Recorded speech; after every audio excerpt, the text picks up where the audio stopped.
লইছি তো সব জিয়া লইছি তুই হইবে অনেকদিন পর দাওয়াত পাইছি আজগো হাতের কবজি ডুবাইয়ে খামু আর খামু মুড়ে দাওয়াত পাই না আজগো আজ একটা হয়ে যাই বাইস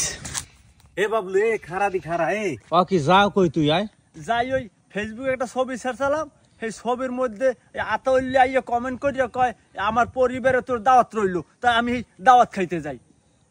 আরে বেডা আতাউল্লে বাড়ি দাওয়াত দেছে আতাউল্লে দি 6 মাস আগে হইত কিন্তু ঢাকা থাই ওরা সব শুদ্ধ বাড়ি দি তালা মারা তোরে কেমন দাওয়াত দেছে আয় কয় কি আয় কমেন্টে লেখছে কি তোরে আমার পরিবারে তোমার দাওয়াত রইলো। এবারটা তুই আসলে বোঝো নাই তোরে ওই লেখছে না যে আমার পরিবারে দাওয়াত রইলো হ্যাঁ ওই আতাউল্লে হইলে যে ওই যে একজন কন্টেন্ট ক্রিয়েটার হেইতে ও কইছে যে ওর পেজের মধ্যে ঢুকিয়া যাইয়ে ভিডিও দেখতে হেইতে তোরে কইছে যে ওর পরিবারে দাওয়াত রইলো হ্যাঁ কি ওর বাড়ি দাওয়াত দেছে বেড়ায় তা আমি অনেক কিনছি করছি আমি অনেক কি হারি এবারে এ কাম হরতায় ওই ব্যাগটা মধ্যে দিয়ে যা তোর মনের আশাটা নইবে তুই তো আনছো খাওয়াইতে এ আমি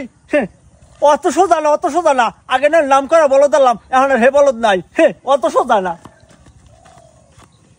এ ফেসবুকে বলদও চালা কইছে।